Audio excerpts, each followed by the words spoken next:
Hi, everyone. I'm Lee Kokenauer, the Education Program Manager at the Davis Phinney Foundation, and I am here today with Parkinson's Wellness Coach, Kristine Meldrum, who's going to be sharing with us all the latest about high-intensity exercise for Parkinson's. Chris has spent more than 15 years in the fitness industry, with a decade in the medical fitness industry before starting Genesis Health Club's Neuro Wellness program in 2020. She is an ACE Senior Fitness Specialist, Certified Group Fitness Instructor, and ACE-approved Parkinson Cycle Coach, a Certified Mad Dog Spinning Advanced and Spin Power Instructor, a Certified Rocksteady Boxing Parkinson's Head Coach and Instructor, a Certified Parkinson's Delay the Disease Instructor, and she has completed the APDA Parkinson's Training for Fitness Professionals. She's also published several articles that she vets through Dr. Jay Alberts at the Cleveland Clinic, and she often speaks at Parkinson's conferences about the science and methodologies of Parkinson's exercises. So thank you so much for being here, Chris. Thank you for having me. Okay, and we are going to jump in first to a presentation about some of your research. So if you want to pull your screen up, we'll switch over to that view. Okay, we can do that. So I'm going to talk about the science and methodologies about exercise programs, and in particular, 3 exercise programs today, probably the 3 most popular. But I'm going to start with a student of mine whose name is Joel, and it's how exercise changed his life. And he was diagnosed with Parkinson's disease, and he lived with it for 6 years. And all of a sudden, his Parkinson's got worse. And so he went and he found out that it wasn't Parkinson's, but he had progressive supranuclear palsy, PSP. And so this was at year 6, and he started exercising. He had been exercising, but he started really exercising. Rocksteady boxing, cycling, delay the disease, weightlifting. I mean, he was really going to put the dot in the progression of his disease. And so as he did, it was really working for him. And the 2 diseases, though they are different, they share similar symptoms. They have stiffness, muscle rigidity, movement difficulties, but they have very different scopes. And that is that PSP, people tend to get dependent care within 3 to 4 years, and people tend to die within 6 to 9 years. So Joe had already had it for 6 years, and his ability to already live past the normal range that a person with PSP was able to was pretty much mystifying his neurologists. And the other thing for him was that as of 2014, he was having pneumonia at least twice a year. Now that's 8 years worth of pneumonias. And this year, this last December, he got probably the worst case of pneumonia ever. He landed in the hospital, and he had such a bad reaction that he ended up coming home to hospice. So Joe was kind of at a precipice in the point in his life in that he was going to either go up or down. Most people thought down. I was sitting on the couch with some friends and his wife and Joe, and the one thing I thought as we were discussing what was going to happen with him was that Joe needed to move. And if he didn't move, he was going to be in big trouble.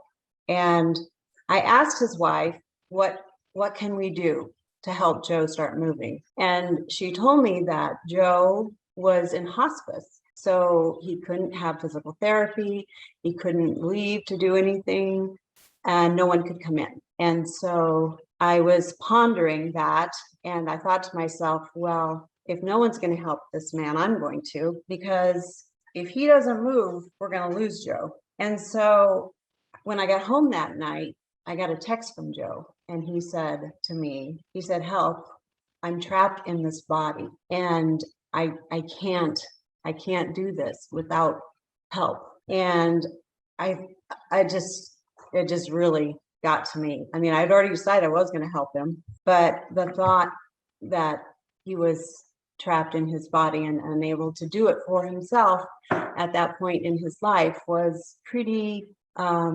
jolting to me. And so I started working with Joe a couple times a week. I went out, we started boxing, we started weight training, we started moving his body. And a couple of months later, I got a call from his wife, and she said, guess where we just came from? And I said, where? And she said, we just went to church and Joe went with us. And I was like, what? And I was so shocked that, you know, he had the strength to get up and go all the way down to the church farthest away. And he went to church and back. And ever since then, he's been moving his way back to coming back to work out. So here's Joe and his wife, Gail. And if I told you, I'm going to tell you how long Joe has lived with first Parkinson, 6 years, and then PSP. The magic number for Joe, because of exercise, he has. You guys have been doing this a long time. Yes. Yeah, exercise. I'll have the video first. Sorry. Yes. Yes. Your neurologist also agrees with that. Yes. Well, he's totally surprised and impressed with how Joe has been doing, because he is, especially with the diagnosis of PSP, that has a shorter lifespan expectancy than the regular Parkinson's. I think he's been pleasantly surprised and amazed at how Joe just keeps going. How does it feel when you're moving and you're working out? It feels good. You like boxing? Yeah. Is that your favorite? Yeah. You like weight training too, though? To go to the gym on a regular basis 3 times a week. It's motivating you to get back in the gym. It is. He's working that direction. He's working that direction. And he's been doing this for 16 years. And that's probably one of the biggest records out there. And it's all because of exercise. And so he is probably one of the best stories I know of how exercise has helped keep one of these diseases at bay. She already went over all my accolades here and all my certifications, so there they are. What does a Parkinson's wellness coach do? We have a different role. We have a different perspective than, say, the neurologist, the physical therapist, the occupational therapist, but we are part of your care team, and we are with you a lot. Some of my people I see not only every day, but 2 times a day. And we notice when things are off, and we have you let the rest of your care team know when things are off. And that's kind of how I got into researching articles and talking and writing to Dr. Alberts about different subjects, mostly cycling and any kind of topic that would affect my students. I wanted to let them understand the importance of exercise and how it affects them, so that they could be motivated to ride or work out with an understanding of the science behind it. So many people, when I talk, they don't know about Dr. Alberts, Jay Alberts, the vice chair of innovations at the Cleveland Clinic. And yet here he has been championing Parkinson's exercise for the last 18 years. So I'm always happy to tell people all about him. He is currently doing a study and looking at the long-term impact of high-intensity aerobic exercise on Parkinson's disease. And his focus right now is on home cycling. So how people are cycling in the home And he's gathering the data for the year, I believe, and then they are sending it back, and they're looking at how that's working when people are working at their home, in the home environment. Now, the first article I ever wrote, I sent him an email, and our first article I wrote, and I didn't exactly think he'd actually send me anything back. And I was really shocked that he did. And in the email, he talked about the fact that he said that translational research, he said it's bringing a treatment from the bench to the bedside. And he said, what you're doing with all your students and all these people, you're doing it for real. And he said, what I feel like I do is more like bringing it from the bench to the bedside, or to the bookshelf, from the bench to the bookshelf, because he says, nobody ever really gets to, I don't get to really work with the people. So I thought that was kind of a funny comment from him.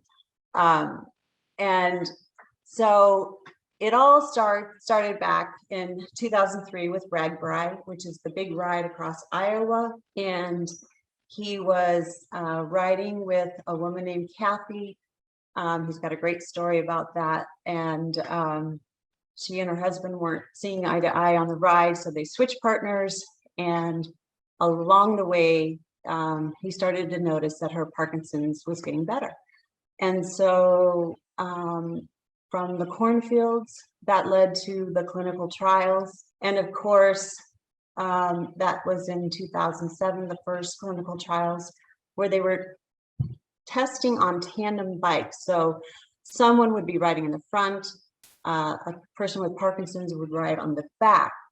And this was all thanks to the Davis-Phinney Foundation, who funded so much of this research. And between Dr. Alberts and the Davis-Phinney Foundation, there is a great deal of research on Parkinson's and exercise that we wouldn't have otherwise. And what they did find on this research is that the brain controls movements, how it controls movements, and that cycling can improve motor function for people with Parkinson's. And this was a big deal. And that led to this landmark study from Dr. Alberts on forced, not voluntary exercise improves motor function in Parkinson's. And it kind of left this whole discussion on forced exercise versus voluntary exercise. And it's kind of this forced exercise became a term that's been around since this report came out. And when the report came out, it was interesting because forced exercise was one study group on the tandem bikes. The voluntary exercise group were the people that were biking on their own. All right, so they were voluntarily biking at their own pace. So the forced exercise were the people that had someone biking in the front. They were going at revolutions per minute of 80 RPM. Okay, that's the rate per minute. So what happened is that both groups improved cardiovascularly. Both groups improved, what do I want to say? Their heart was better. They felt better. Everything, things like that were better. But when they looked at what happened on the Unified Parkinson's Disease Scale, it was an interesting dynamic. So when I ask people, when I do this conversation, I ask them to give me, what do you think the FE group got on the Parkinson scale versus the VE group? And I get all kinds of numbers. People give me all kinds of numbers. And I tell them, well, the FE group got 35%. They improved 35%. And then they'll say, give me all these numbers for the VE group. And then they're shocked when I tell them the VE group was 0. And they're like, what?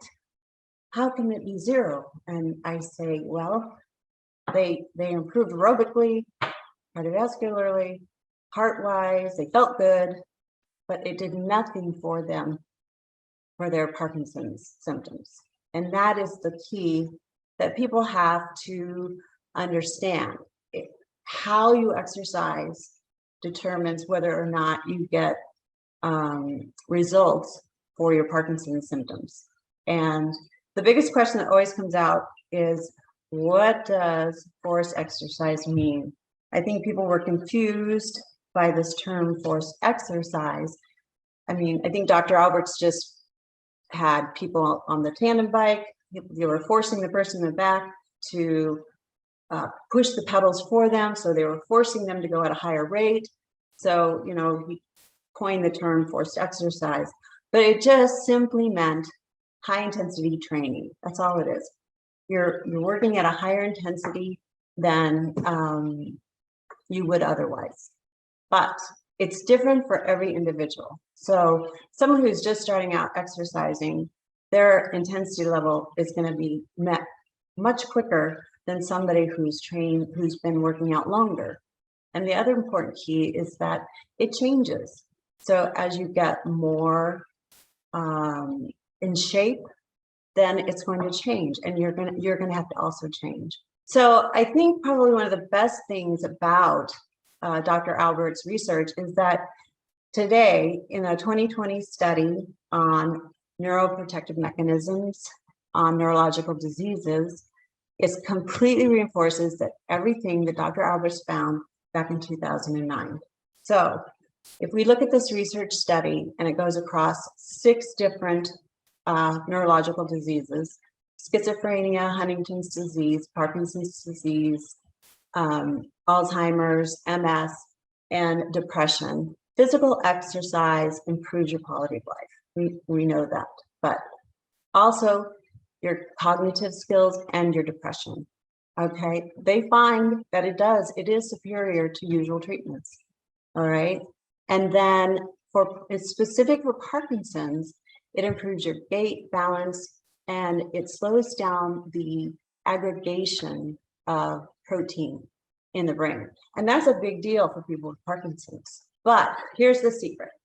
The secret is you have to have an exercise intensity for a certain amount of duration to have the neuroendocrine response. Okay, and I'm going to get into this little science section here. And this is really great because people hear all the time neuronal survival and neuroplasticity, and rewiring the brain. But then they're like, but what does that really mean? So here you've got the neuron. All right, I'm going to use my little mouse here. So they didn't used to think way back when that you could change, the brain could continue to grow.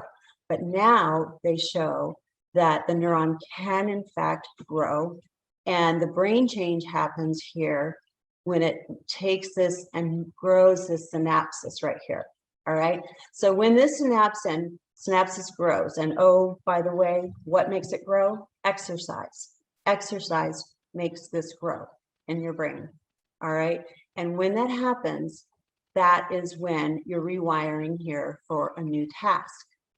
Okay, and then the key though is, and that's the neuroplasticity. For the neuroplasticity to work, it depends upon the exercise parameter. So you have to have intensity, you have to have difficulties, specificity, and complexity.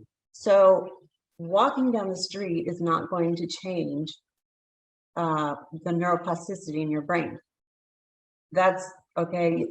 You're gonna have to do something a little bit harder than that, and that's the key to understand. It's understanding what do I have to do? How do I have to work out in order to change the brain and make my symptoms better? So if we look here, I'm going to show you this. This is the greatest slide, I think, out of the whole thing. How does my brain rewire for change? So say I'm going to Neuro Cycle, Rock Steady Boxing, or Delay the Disease. All these classes are designed to help you change your brain. Okay, here we go. So you go to class, and these classes help you contract your muscles. So as these muscles are contracting right here, then bing, iricerin is released. Iricerin is what they call the exercise hormone. that exercise hormone is really important because it releases probably the most important thing, and that is brain-derived neurotrophic factor. Okay, remember this, BDNF, BDNF. It's going to come up later, and try to remember it, okay, when we get there. Brain-derived neurotrophic factor, that is the key protein that maintains these neurons and adds new ones, okay? So what happens then is the BDNF helps maintain those neurons, create new ones, and what do you get down here? You get life-changing results, all right? And all of this happens because of exercise. That's what happens. And what are those positive effects that are happening? Improved sleep. You've got reduction of stress, reduce that insulin resistance, okay? Reduces inflammation, which is very important for Parkinson's. It stimulates and releases the growth factor. You have growth of new blood vessels. And here we go. You get your neuroplasticity, all right? Improvement of memory and learning, as well as neuronal survival. So that overall health and abundance and survival. And these things aren't just good for people with Parkinson's. It's good for everybody. So I'm going to just quickly go through the 3 different programs, okay? Neuro Cycle, also pedaling for Parkinson's, same thing. My place, Genesis Health Clubs, our neuro program opens our cycle class up to all kinds of neuro people. So stroke, white matter disease, MS, we have all kinds of people in our cycle class.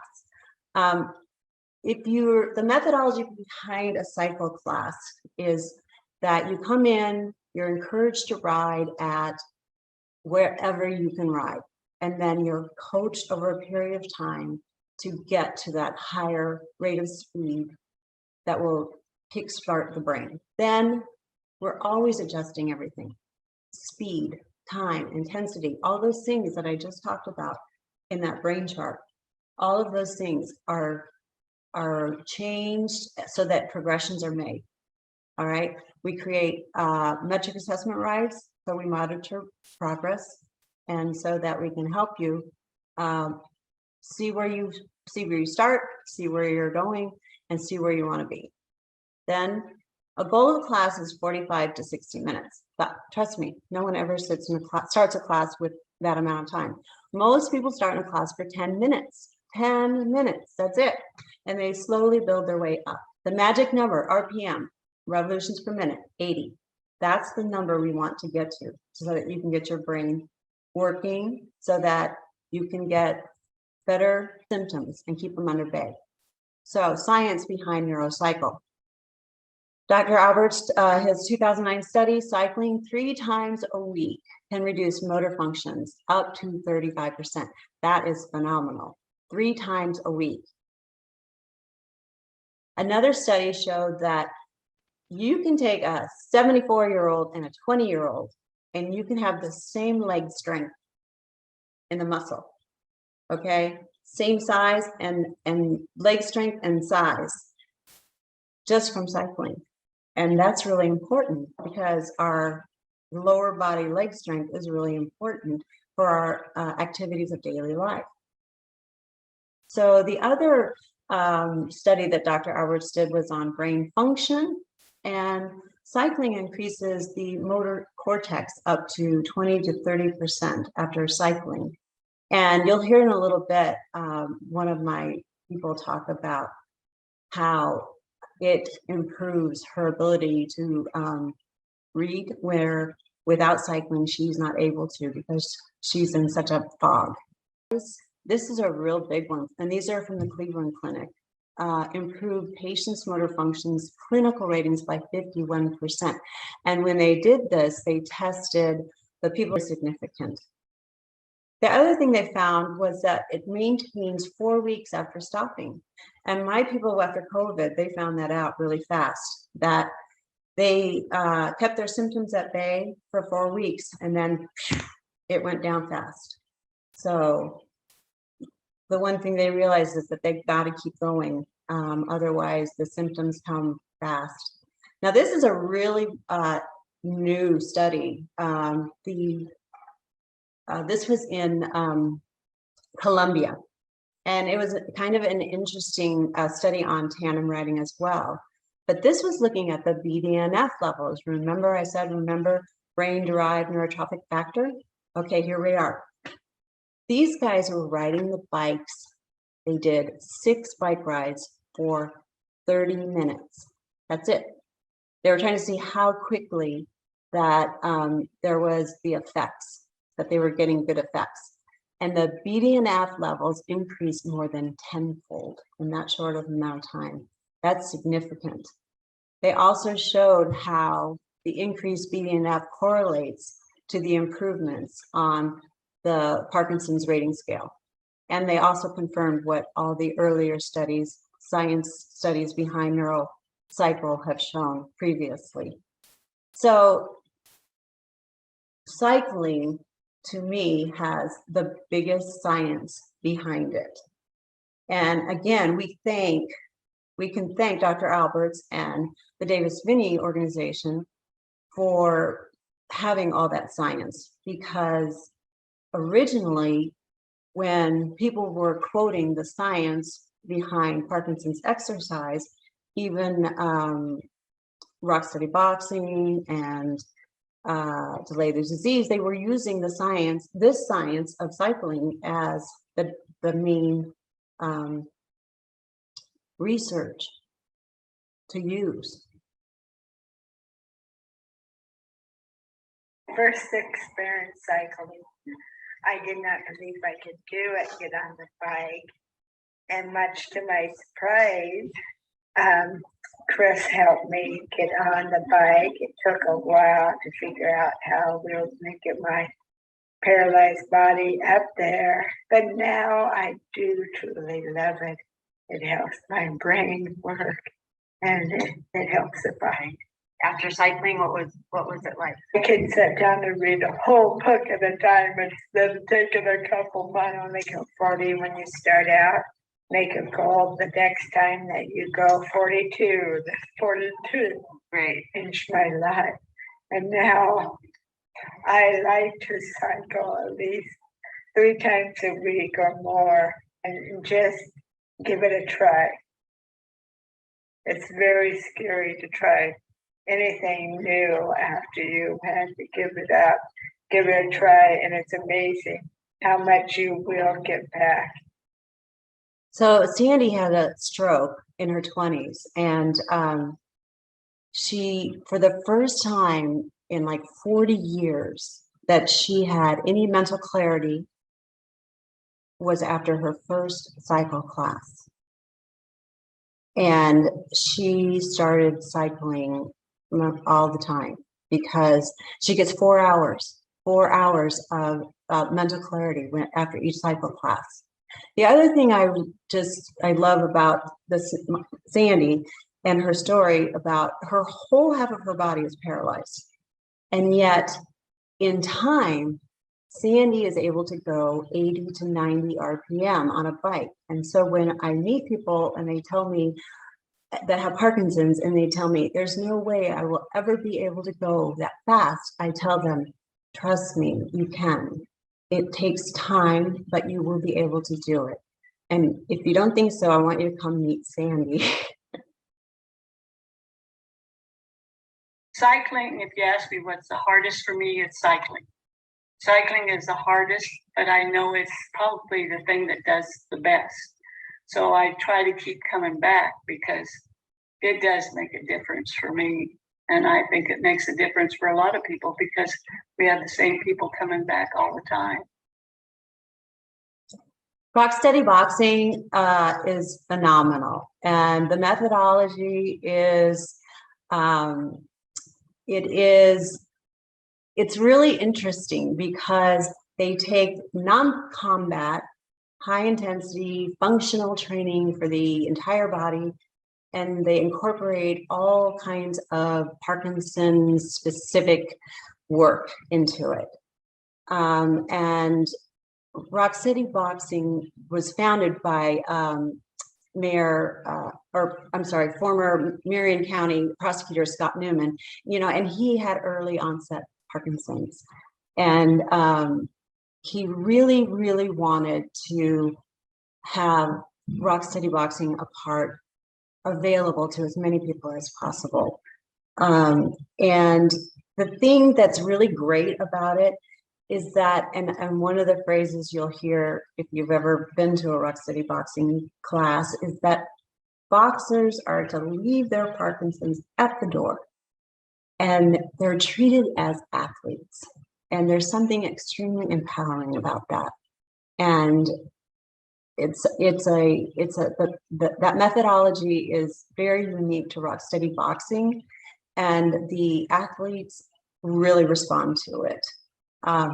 And they do use the training at higher intensity levels, that whole methodology of working at that higher intensity level to get the brain where it needs to be. 90-minute class, but the class is not just boxing. The class is, like I said, made up of power, endurance, brain work, and dexterity work, all kinds of stuff. So people tend to hear, oh, it's boxing, but it's not boxing like you think. And if you ever have a chance to go and just watch a rock steady boxing class, it will definitely change your mind. And they also have great plans of the week that come out from headquarters. The plans of the weeks, maybe this week we're going to work on bradykinesia, or this week we're going to work on compound movements. So there's a real unity between the training planning, and they also do Parkinson's specific, like I said, specific training. So say we're going to work on how to falling training. And then also they stay current on exercise science, which is really important. And you can weave current science, new things like I did the sarcopenia article, which is training, strength training in a different way. And one of the ways to avoid sarcopenia is to do what they call power training. And it's, say you go down, if you're going to do a bicep curl, you would go down slow, 1, 2, 3, and up fast. Okay, so it's a whole different kind of training method. But the beauty of rock steady boxing is you can weave that in. So that came out as a new way to combat sarcopenia. And so you have that flexibility to weave that into the training. They also do their balance assessments, the timed up and go, the Fullerton Advanced Balance Scale. They're very, very methodical on how they assess and track progress of their people. Now, rock steady boxing currently has some fabulous, fabulous science released.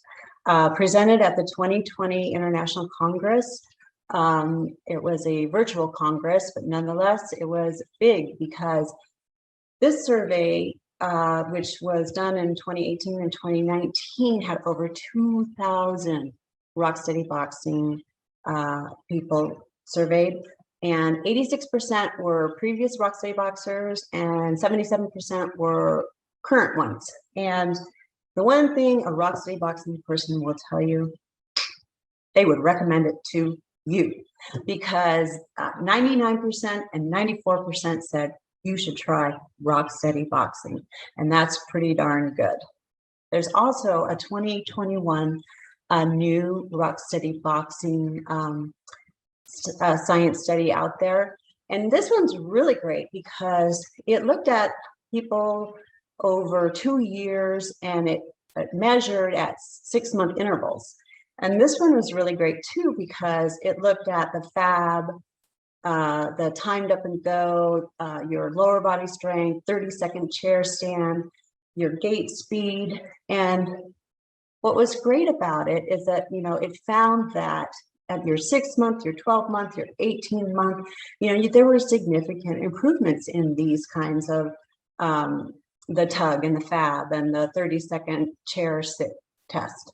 But I think probably most important was the significant improvements in the standard measures of your balance functional mobility, and your strength. So those were some really good science factors. Now I want to go back to this. This is from that Congress, the Congress virtual platform where they talked about Rocksteady boxing, and they took that big survey, and they wanted to look at the improvement that the boxers, previous boxers and current boxers. So if you look at the right here, so the darker color is the current participant Rocksteady boxers, and the lighter one is the previous participants. So, and you've got social, fatigue, let's see, fear of falling, depression, anxiety, poor sleep, dyskinesia, freezing, tremor, cognitive, dizziness, lightheadedness, and your meds wearing off. Now, any of this is phenomenal, okay? Because if you have, this is almost 30% say they improved on their meds wearing off, that's great. All of this, as this goes up and up and up and up and up, all the way to social being 70% of an improvement. I mean, all of this is improvement in all of these categories, you know, 59% in depression and dyskinesia, 40, I don't have my glasses on, but it's like 43% and 48%. So these are phenomenal numbers for Rocksteady boxing. And everybody said that their quality of life and their self-efficacy was better because of Rocksteady boxing compared to those who had never tried it before. So I'll just let you hear one of my new boxers. He's only been boxing a month. You do have good results, you've said. Totally good results. Really surprisingly good results. Like tonight, I know that at 6 o'clock, or we might be watching the news on TV, and I'm not spasming at that point in time, and I hadn't even taken the medication that they've prescribed for me. It kind of calms my nervous system down. What does it do for your tremors? It calms them down. Okay. Even I could say it eliminate them. Okay. That's a pretty bold statement, but it does definitely take it back to ground zero on the tremor buildup. I like Rocksteady boxing and all the aerobic type exercises that go along with that. It isn't that we box all the time. I like the camaraderie we have with each other, the discipline that we have with it, consistency again, and the coach is wonderful. that makes a big difference for me. Delay the Disease is a very popular Parkinson's program, and it's, you know, it's all based on helping the participants learn to control their symptoms. And I love it because it's very set up well so that you can teach a chair version, a medium version, and a high version. So everybody in class can work at their own level, and they can move up and down. So say for one exercise, I'm not feeling really good about my balance, I can sit in the chair for that. But maybe the next exercise, well, I can stand up for that part. So you have the freedom to move and not be bound to one set exercise or way of exercising within the Delay the Disease class. And the program is set. You have got to work at 70 to 80% of your maximum intensity. And the reason why Jackie Russell and David Zid created this program as the founders, they created this so that you were going back to, they relied on Dr. Albert's research, that you've got that high functioning brain going, work through cardio, and then they pull in the Parkinson's specific work, okay? So if, for instance, you're you're shuffling and your feet are going smaller. Okay, your movements are getting smaller. So we would do a round of cardio, get that brain going, and then we do these big, large amplitude walking. Okay, so that your brain is rewiring to walk big, not small. All right, so you're retraining your brain to do it in a way that is not small, but big. And so we do cognitive, multitask training, walking, balance, you name it. There's just, there's a ton in Delay the Disease. And the classes, like I said, there's level A basic, B a little harder, C the hardest. So, you know, depending on what stage you're in, everybody can work at their own level. And then they also have different classes as well. So you have that all within one class, and then they also offer other classes as on top of that.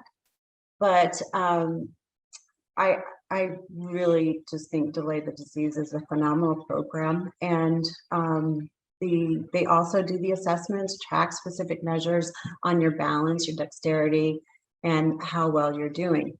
Interestingly enough, Jackie and David, Jackie told me that they originally used, there was so much science that on force exercise and everything already done, that when they did their pilot study on, they did more of the non-motor skills, and they wanted to see for the Delay the Disease in specific, they looked more at quality of life and functioning, short-term function and mobility, and more depression, things like that.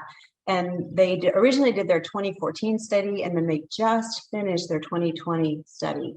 And again, they looked pretty much at the same things: fall risk, quality of life, depression, functional mobility. And they do a lot of functional work in Delay the Disease, functional work as well. So, and I just want to mention, for those of you who may or may not know, David and Jackie, I mean, they've been with Delay the Disease forever. They have been Delay the Disease forever, but they aren't there anymore. And if you didn't know that, they are now with totalhealthworks.com. They're still doing an internet version of, but they're working with MS and Alzheimer's as well. So you can find them there, but Delay the Disease is still with www.ohiohealth.com. So either way, you can find both people in different directions now. Exercising means that I have a normal life and that I can walk, I can talk without, taking time to think. And if I did not have the exercises, I would be probably in a wheelchair. Exercising means for me to keep on going and keep on having my brain work without being in the hole. My husband had Parkinson's for 20 years, and he wasn't the type of person to exercise, but he'd get on an airdyne bike and use that airdyne bike over probably 18 of those 20 years. It made a huge difference. So I figured that if I do more exercise at the age that I got it, that it's going to help me, and I'll be able to manage my life and enjoy my life for a longer time than to just give up and say I've got a disease. I'm not going to let it beat me, and this is the way I can do it. This is the only way I can do it. There aren't any medicines yet that's going to cure it, and I know it's not, so let's just exercise. Seeing the heroes. There are really a lot of brave people.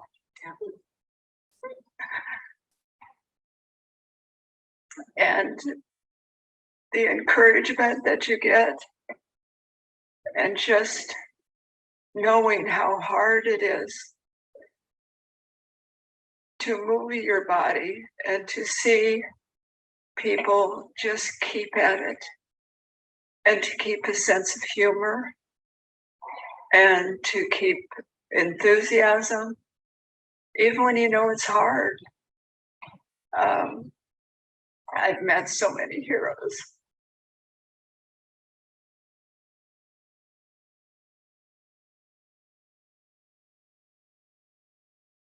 Okay. I love that so much. I wrote down so many notes and things that I love.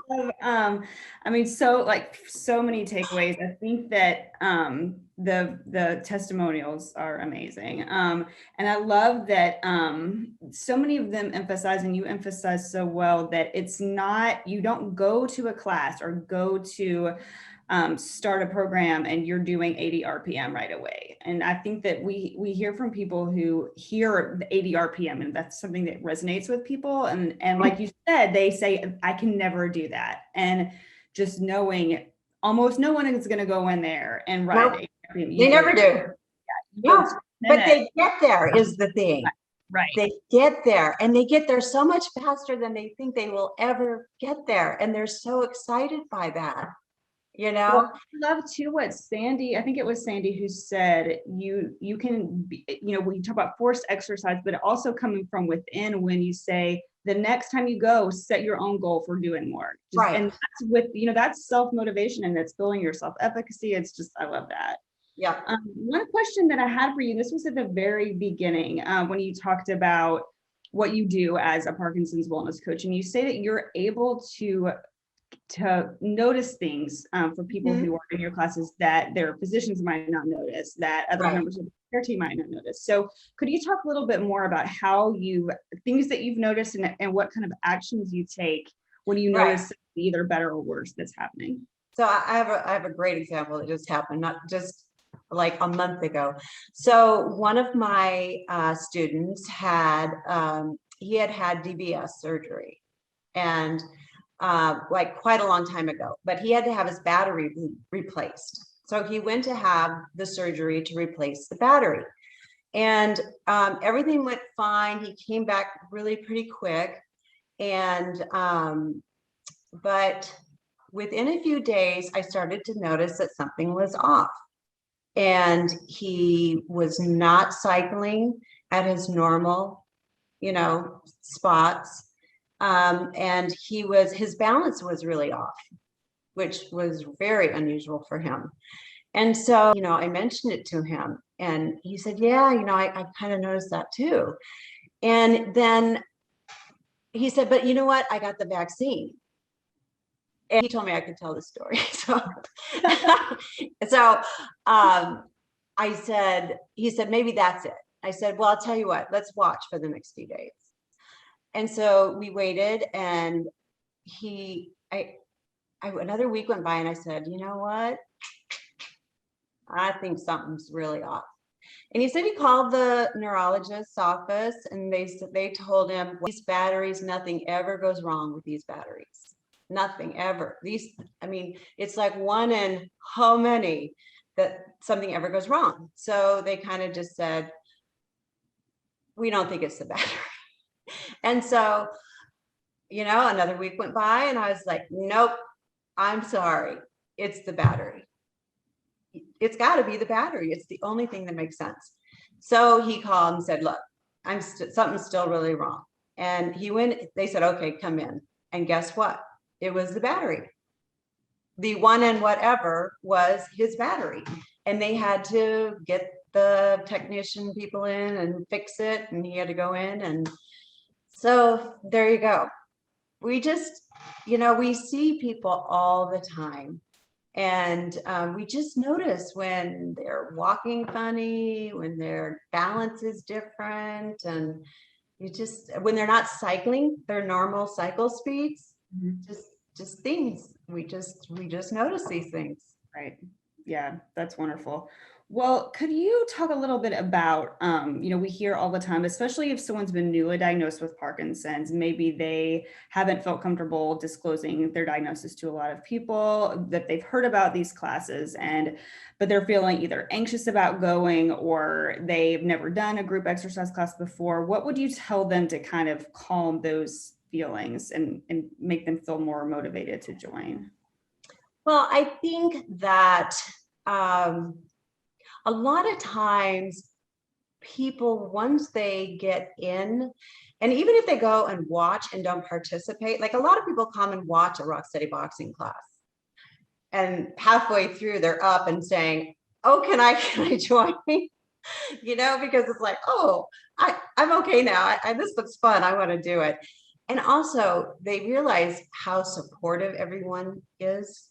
And when they feel how much these people are like, someone new walks in the door and everybody is like, oh, we're your people, and it really is amazing how quickly people just feel just the support system.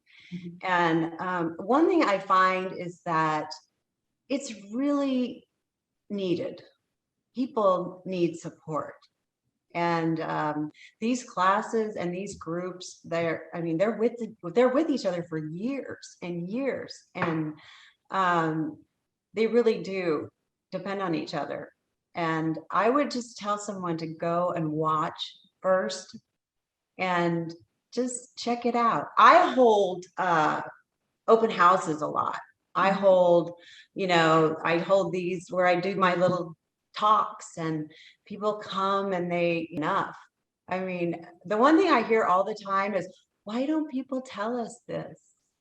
And I'm like, well, I'm telling you. I mean, it's just so important. And I think that, I love too, and that you wrapped up with this, but how there's research, there's so much research that's fabulous about the impacts on motor symptoms. But that there's also now the increasing research that's supporting impacts on non-motor symptoms, because for so many people, that's just as Yes. impactful. And so that's really exciting to see how it moves forward. I have just one more question, and it's so relevant right now too, is, you kicked off by the story of Joe and how he had Joe is one of Jane's heroes, by the way. Oh yeah. Yes.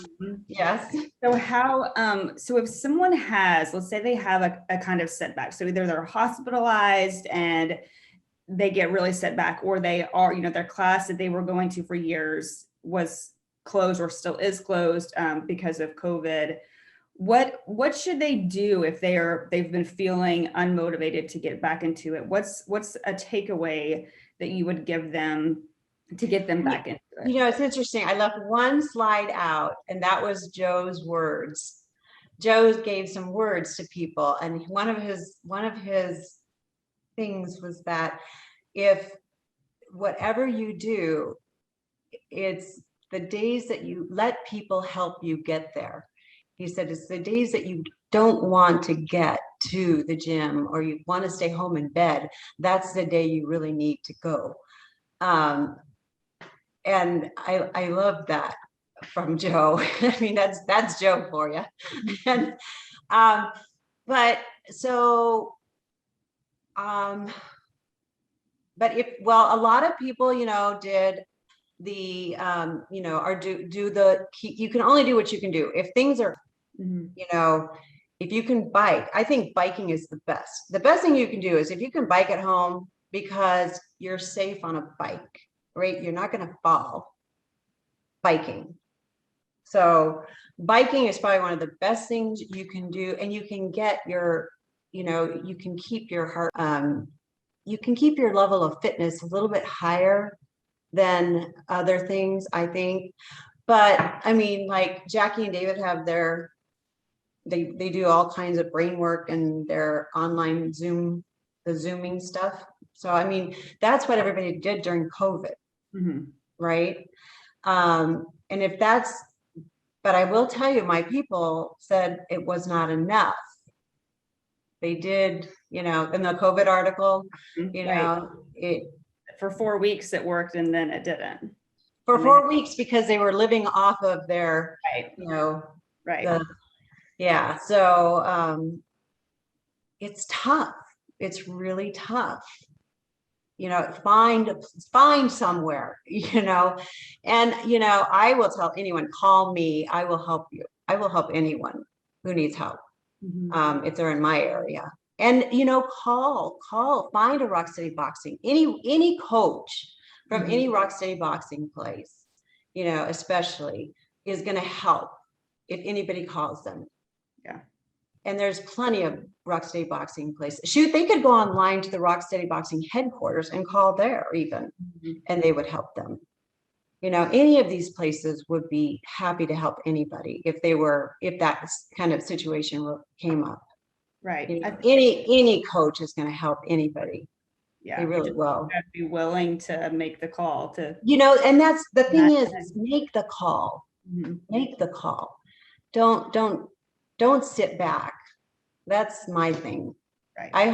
What I hope is that when people see this, they go, I gotta exercise. It's not I want to, I have to. I always tell my people, this is your job. Mhm. This is now your job in life. Exercising is your job. And they love it. They love it. And they love it because they get results. And when you get results, it's like, wow. Right. I remember someone we were talking to about exercise for Parkinson's, and they gave the example of, especially if someone, it was kind of new, let's say they've done it for 2 months and they're feeling good, but something's come up, they are going to go travel, or they have, their kids are in town, and so they take a couple of days off, and then they realize how they feel when they've taken a couple of days off, and it's like that's all. For some people, that's all you have to know is how different you feel the days that you don't. So my people crawled back after the COVID. They were like, oh my God, they felt so bad. They felt so horrible. They were really, and it was a big climb back. I wasn't kidding in that article, the long climb back. It was really tough. But the thing is that even still, they made it. Mm-hmm. Exactly. That's what I was going to say. It took time and it was hard, but they made it back, and we look back now and we go, oh, that was really hard, but we did it, and they did it together. And that's the other thing too. When you have that camaraderie, when you have that group and you're doing it together. So that's so important, and they need that, I love that. Well, thank you, Chris, so much. This has been, you explained everything in a way that just made so much sense and is so motivating. And we're so appreciative of you giving your time to us. Oh, thank you. Thank you. Thank you. Oh, no, I love it. So thanks for having me.